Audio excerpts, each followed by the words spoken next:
तो भी दोस्तों ये एपिसोड नंबर हो गया 8। मैं अभी हूँ तंजानिया के अंदर। तंजानिया की आप यात्रा देख रहे हैं। आज निकल करके इस दारुसलाम से मैं जाऊंगा बाहर की साइड में। तो आप जुड़े रहें, कंटिन्यू वीडियो देख रहे हैं। एक्सपीरियंस मैं जैसा भी हो रहा है तंजानिया के अंदर पूरा आपको बता रहा हूँ। यहाँ पर क्या मौसम बहुत ही आज अच्छा है बाहर की साइड में। मैं आज बैग लेकर के पूरा सामान लेकर के निकल रहा हूँ जंगलों के गाँव की ओर। और दारुसलाम तो जो नीचे की साइड में, ऊपर की साइड में नॉर्थ तंजानिया है, उस साइड में बगामोयो नाम से एक जगह है। अभी वहीं तक मैं जा पाऊंगा, ज़्यादा समय नहीं है। अब थोड़ी सी रोमांचक और अनिश्चितताओं वाली यात्रा होगी अगले कुछ दिन तक। मेरे लिए चुनौती, सबसे बड़ी चुनौती ये है कि यहाँ पर जैसे मैं तो बाहर निकलूंगा, बस गाड़ी कहीं पर भी अंग्रेजी बहुत ही कम होगी और लोगों को भी कम आएगी, तो इसकी दिक्कत होगी। मैं कोशिश करूंगा किसी भी तरह से इन चैलेंज को पूरा करने का। ये बस स्टॉप है, यहाँ पर खड़ा, अब थोड़ी देर में यहाँ पर बस आने वाली है। देखो इसके ऊपर भी क्या नाम लिखा हुआ है मुझे कुछ पता नहीं चल रहा है। एक लोकल बस के अंदर चढ़ा तो हूँ भाई साहब यहाँ पर, और एक जैसे कोई शहर का किसी जगह का नाम है ना, बस वही बातचीत के अंदर बोल करके पूछा है। 2-3 बसें चेंज करके फिर पहुँचना पड़ेगा। I want to go to Bagamoyo. Where is bus stop to Bagamoyo? You have to go to Makumbusho. Makumbusho. Yeah. Bus stop. Yeah. Then Bagamoyo. For Bagamoyo. Okay, thank you. तो भाई पहले मैं माकुम्बुशो जाऊंगा bus stop, वहाँ से बगामोयो की बस मिलेगी। ये 2 शब्द मैंने रख लिए और इनके बारे में पूछते मैं जा रहा हूँ। लेकिन बस के अंदर चढ़ना मुझे मेरे लिए अब काफी सस्ता ही है। यहाँ के 500 रुपये, मतलब अपने 15 रुपये पड़े। मतलब स्थानीय लोगों के अलावा बस में ना तो अपनी साइड का कोई है, ना कोई विदेशी वो फॉरेनर वो वाले हैं, कोई नहीं है। कहीं एकदम लोकल लोगों के साथ में अनुभव है।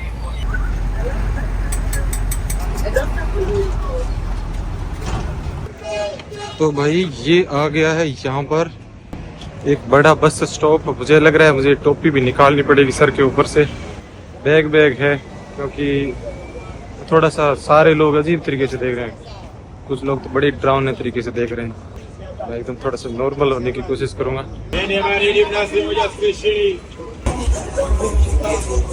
ये एक और पुंज जाने वाली बस है भाई साहब ये। फिर वहां से मिलेगी मुझे बगामोयो की बस। यात्रा अच्छे तरीके से हो जाए, भगवान से प्रार्थना करना। मेरे लिए बहुत ही एडवेंचर वाली और खतरनाक महसूस हो रही है। सबसे बड़ा तो भाषा तो जो नहीं आ रही ना, तब हो रही है प्रॉब्लम।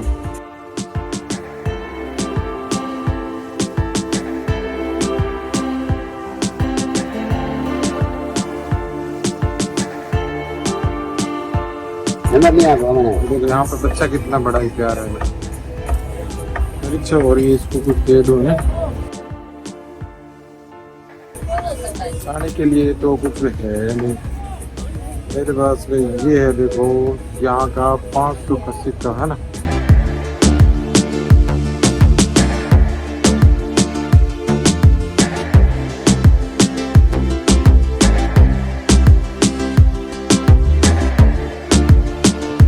मुझे थोड़े खुले रुपए चाहिए थे, इसलिए 10,000 के नोट को मैंने खुला करवा लिया 1,000 रुपए के, क्योंकि हर जगह 500 या 1000 रुपए का छोटा नोट यहाँ पर हर जगह ज़्यादा चलता है। चाहे पानी की बोतल लेनी हो, किराया देना हो, कहीं पर भी सबसे छोटी अमाउंट 500 रुपये और 1000 रुपये यही है। और सबसे बड़ी बात, मैं अभी सीलिंग की बात कर रहा था, रुपए की बात नहीं कर रहा था। मैंने उस भाई से सीलिंग लिए, वो रुपए नहीं थे। बोलचाल के अंदर रुपए शब्द जो है वो आसानी से छूट नहीं रहा है। तो जो कनेक्टर था मेरी पिछली बस वाला, वो ठीक निकला। उसने मुझे बगामोयो थैंक यू भाई बस में चढ़ा दिया मुझे। तुरंत ही दूसरी बस मिल गई, उसने चढ़ा दिया, काफी मदद की। बहुत ही अच्छे लोग हैं यहाँ पर। समझ में नहीं है वो एक अलग बात होगी, लेकिन देखो बताऊंगा, बाद में उतर के बताऊंगा।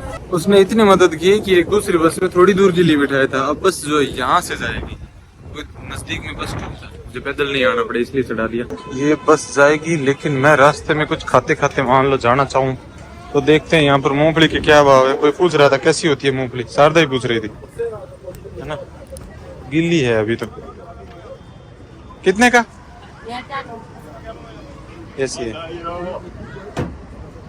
मैं मूंगफली लेने के लिए रुक गया और सीट सारी बुक हो गई। इतने में पहले थोड़ी खाली पड़ी थी और मूंगफली तो नहीं लेके आया, उसके गोटे लेके आए थोड़े थोड़े।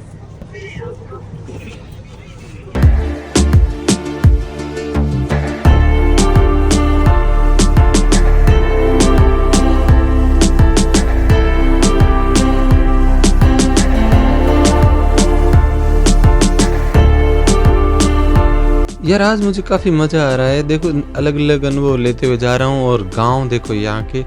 बस जो रुकी आगे बस स्टॉप के ऊपर और यहाँ जो अपने टेम्पो चलते हैं ना, वो टेम्पो भी चलते हैं लेकिन कम चलते हैं गांव के अंदर। इस तरह से बाइक वाले चलते हैं। देखो भाग कर किसी दे बस के पास में आ गए कि कोई सवारी आए तो मैं उनको लेके जाऊँ और एक एक दो लोगों को, ये सवारियों को उनके घर छोड़ाते हैं, जहाँ चाहते हैं वहाँ उनको छोड़ाते हैं।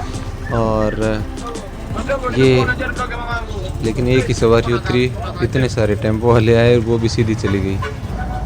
तो ये इस तरह से बाइक सिस्टम बहुत ज़्यादा है यहाँ पर। तो भाई ये बस स्टॉप आ गया बगा मायो का। यहाँ से आगे का सफ़र तो कल तय करेंगे, लेकिन आज जो बगा मायो के अंदर रुकना है मुझे यहीं पे। एक चीज़ हमेशा रहती है कि भाई दूसरा देश जैसे ये तंजानिया है तो भारत से कितना महंगा है या सस्ता है, तो मैं आपको बता दूँ वैसे तो ये सस्ता ही है, मुझे सस्ता ही लगा। लेकिन वैसे अब तक इतने दिन मैं रुका हूँ तो मेरे लिए महंगा ही था। बताऊँ कैसे महंगा? इसलिए था कि टूरिस्ट पैलेस और टूरिस्ट वाली जगह है वो सारी महंगी है। लेकिन आज मैं आया हूँ ना तो देख लो 60 किलोमीटर में 60 रुपये में बस में आ गया। 60 किलोमीटर 60 रुपये में आ गया। तो इसका कंपेरिजन आप अपने देश में करके आप खुद देख सकते हो कि महंगा सस्ता कितना है। लेकिन कुछ चीज़ों के अंदर जैसे कपड़ा वगैरह बाहर से आता है तो वो चीज़ें महंगी है यहाँ पर। मोबाइल का ग्लास पूछ रहा था जो यहाँ पर मुझे 250-300 रुपये में बताया, तो 100 रुपये में बाहर से मिल जाता है। ये इस तरह का मार्केट है यहाँ पर। एकदम नीचे नीचे मकान है सारे। बरसात खूब होती है, अभी तो बरसात का मौसम नहीं है। सबसे ज़्यादा बाइक वाले घूमते हैं या जो चढ़ा लेते हैं आपको। 1 लीटर की पानी की बोतल यहाँ पर देखो मैंने ली है 15 रुपए के अंदर।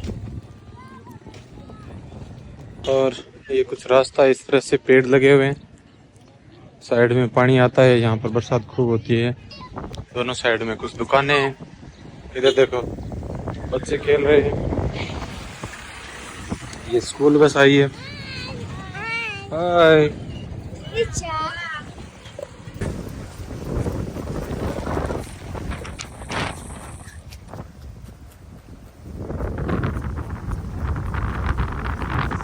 दोस्तों, मैं आ गया बीच की साइड में। यहाँ हवा थोड़ी सी तेज चल रही है। यहाँ पर जो समुद्र के किनारे हैं काफ़ी सुंदर है और एकदम थोड़ी सफ़ेद जैसी रेत और हल्की यहाँ पर उगी हुई वनस्पति बहुत ही सुंदर लग रही है। दूर वहाँ पर खड़ी नावें, खूब सारी नाव खड़ी है। लोग बहुत ही कम ही दिख रहे हैं, बहुत ज़्यादा भीड़ वाला इलाका नहीं है बोगोमाया जहाँ पर मैं अभी आया हूँ।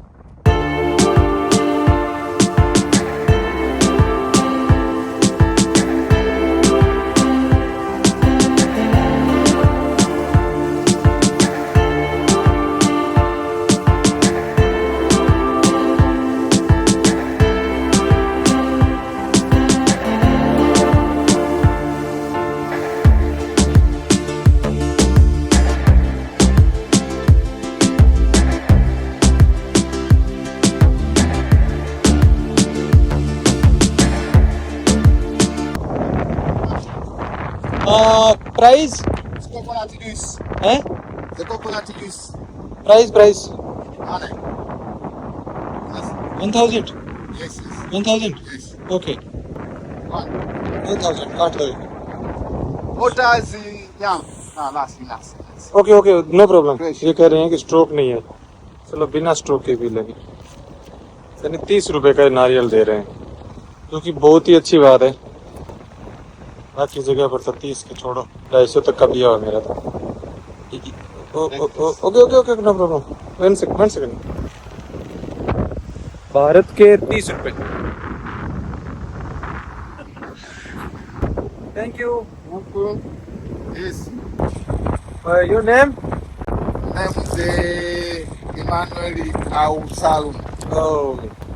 Nice coconut butter. Unatota Roman.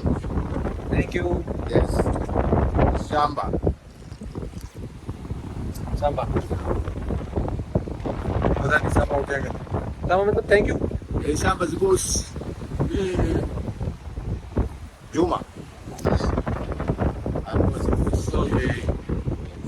इसको थोड़ी थोड़ी हिंदी भी आती है मुझे बोल के गए उधर आ जाओ मलाई निकाल के दे दूंगा इसमें से मतलब मलाई सब यहाँ इस बीच के ऊपर है ना देखो सीपी बहुत है इसके अंदर से ये देखो वाइट वाइट आए हैं सारे के सारे शायद इनको यहाँ पता नहीं कोई उठाता भी नहीं होगा इतने सारे हैं मैं भाई इस साइड से आया हूँ चलते चलते लगभग 1 किलोमीटर का मेरा सफर होगा बीच के ऊपर चल रहा हूँ यहाँ क्या है कि मैनग्रोव फॉरेस्ट भी है यहाँ की साइड में देखो जो हमने पांडिचेरी नहीं तमिलनाडु में ही देखा था ये देखो कितने सारे सिटी अभी जो बीच के किनारे पर ही मैं सोच रहा था कहीं होटल वगैरह लेकर के रात को यहीं रुक जाता हूँ लेकिन हुआ क्या कि इसी समंदर के किनारे एक दो होटल थे एक दो से ज़्यादा ही थे मैं एक होटल के अंदर गया और यहाँ पर मैंने पूछा तो 90,000 शिलिंग बताए मुझे तो लगभग 3,500 रुपये के आसपास कम भी नहीं किए फिर मैंने सोचा चलो मार्केट साइड में चलते हैं वहीं पर देखेंगे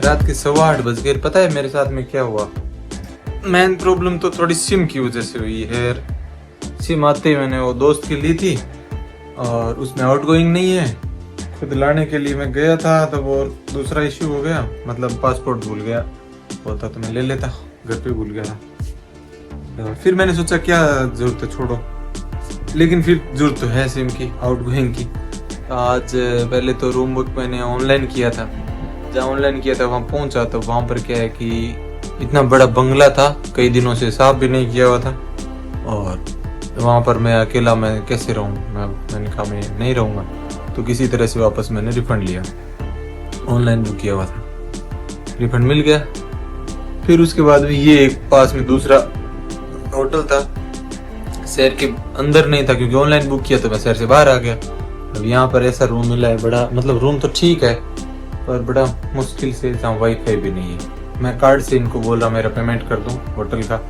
तो इनके पास कार्ड वाली मशीन नहीं है अब ये कह रहे हैं कैश दो